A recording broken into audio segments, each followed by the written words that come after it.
আসসালামু আলাইকুম। আশা করছি সবাই অনেক ভালো আছেন। আজকে আমি আপনাদের সাথে শেয়ার করব আমড়ার আচারের রেসিপি। তো আমড়ার আচার বানানো কিন্তু একদম সহজ এবং খেতে অসম্ভব মজার। আর সাথে থাকছে বছর জুড়ে আচারটা কীভাবে সংরক্ষণ করবেন সেই টিপসটি। তো চলুন দেখে নেওয়া যাক আমড়ার আচার কিভাবে তৈরি করছি। আমড়ার আচার তৈরি করার জন্য আমি এখানে আমড়া কেটে নিয়েছি। আমড়ার আটিটা বাদ দিয়ে আমি এরকম ছোট ছোট করে পিস করে কেটে নিয়েছি। এখন এর ভিতরে 1 চা চামচ হলুদের গুঁড়া, 2 চা চামচ লাল মরিচের গুঁড়া এবং 2 চা চামচ বিট লবণ দিয়ে আমি এটা খুব ভালোভাবে মাখিয়ে নেব। আর এখানে কিন্তু আপনারা সাদা লবণটাও ইউজ করতে পারেন, কিন্তু বিট লবণটা ব্যবহার করলে খেতে বেশি মজা হবে। আমড়ার সাথে লবণ, মরিচ আর হলুদটা খুব ভালোভাবে মাখিয়ে আমড়ার গায়ের পানিটা মেরে নেওয়ার জন্য আমি কিন্তু এটা একটু রোদে শুকিয়ে নেব।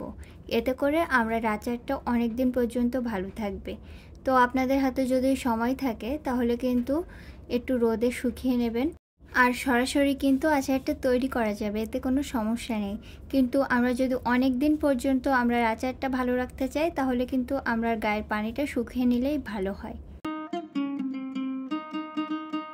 এখন একটি মশলা রেডি করব। তার জন্য 3 চা চামচ কালো সরিষা নিয়েছি, সাদা সরিষা নিলেও কিন্তু হবে। আর বড় সাইজের রসুনের কোয়া নিয়েছি 7-8টা। রসুনের কোয়া যদি ছোট সাইজের হয় তাহলে কিন্তু একটু বেশি পরিমাণে ব্যবহার করবেন। আর 2টা কাঁচামরিচ আর 1/2 চা চামচ লবণ দিয়ে এখন একটি পেস্ট বানিয়ে নেব। এখানে 1.5 টেবিল চামচ পরিমাণ পাঁচফোড়ন এবং 2টা শুকনো মরিচ আমি একটু ভেজে নিচ্ছি। দেন এটা গুঁড়া করে নেব। আর সেখান থেকে আচারে আমার যতটুকু মশলা লাগবে ততটুকুই ব্যবহার করব। আমি রাঁধুনি পাঁচফোড়নটা ব্যবহার করেছি এবং গুঁড়া করার সময় কিন্তু একেবারে মিহি করে গুঁড়া করলে হবে না, আমি একটু আধা ভাঙা করে গুঁড়া করে নিয়েছি। আমড়াটা 4-5 ঘন্টা টানা রোদে দেওয়ার পরে আমড়ার গায়ে কিন্তু কোনো পানি নেই। তো এখন আমরা আচার বানাবো। আর এখানে একটি পাত্রে 1 কাপ পরিমাণ সরিষার তেল নিয়ে নিলাম। আর 8-10টার মতো রসুনের কোয়া দিয়ে দিলাম। আর এখানে 4টা শুকনো মরিচ দিয়ে দিলাম, এটা ফোড়নের জন্য। তো কিছুক্ষণ নাড়তে নাড়তে দেখবেন এরকম সরিষার তেল ব্যবহার করার কারণে একটু গ্যাজা উঠে গেছে।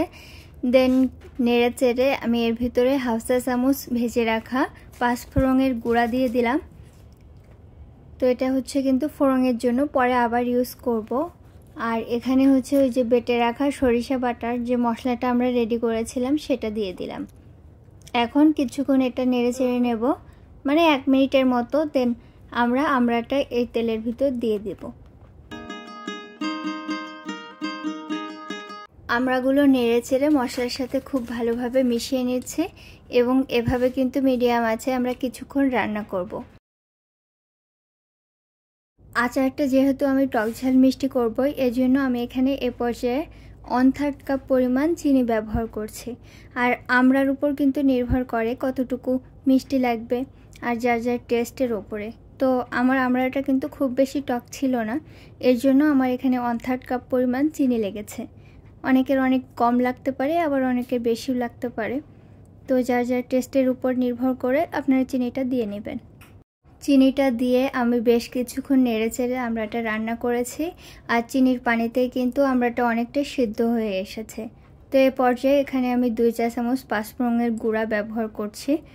আচার তৈরির মেন পার্টটাই কিন্তু এই পাঁচফোড়ন। আর পাঁচফোড়নটা দেওয়ার পরেই কিন্তু আচারের যে মেন ফ্লেভারটা এটা বের হয়।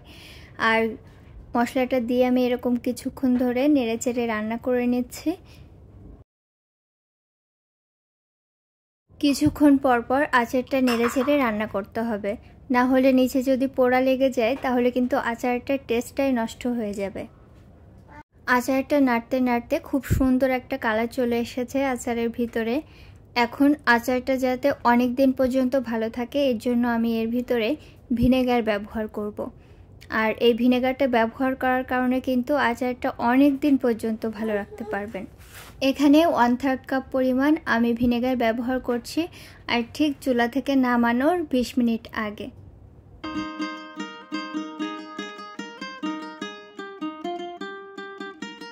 আচারে ভিনেগারটা ব্যবহার করার পরে চুলা আঁচটা কিন্তু খুব অল্পতে রেখেই রান্না করে নিতে হবে।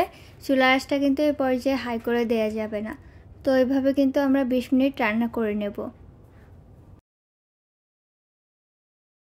আচারটা যত জাল করতে থাকবেন আর ততই দেখবেন আচারের কালারটা খুব সুন্দর হয়ে আসছে। তো এ পর্যায়ে কিন্তু আমার আচারটা প্রায় রেডি। আর আচারের কালারটা নিশ্চয়ই দেখতে পাচ্ছেন, খুব সুন্দর একটা কালার চলে আসছে। আর এই আমড়ার আচারে কিন্তু কোনো পানি ইউজ করা নেই, এর জন্য কিন্তু আচারটা অনেক দিন পর্যন্ত ভালো থাকবে।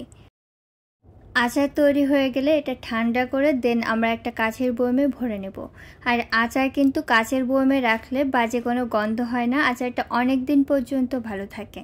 এবং কাচের বয়মে করে আচার রোদে দিলে রোদটা খুব ভালোভাবে আচারের গায়ে লাগে। আশা করছি আমার আজকের রেসিপি আপনাদের ভালো লেগেছে। আমার রেসিপিসগুলো ভালো লাগলে আমার চ্যানেলটি সাবস্ক্রাইব করে পাশে থাকবেন।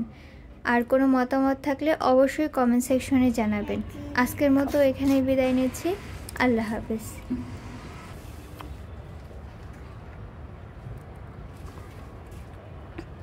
খুব টেস্টি আম্মু, খুব মজা।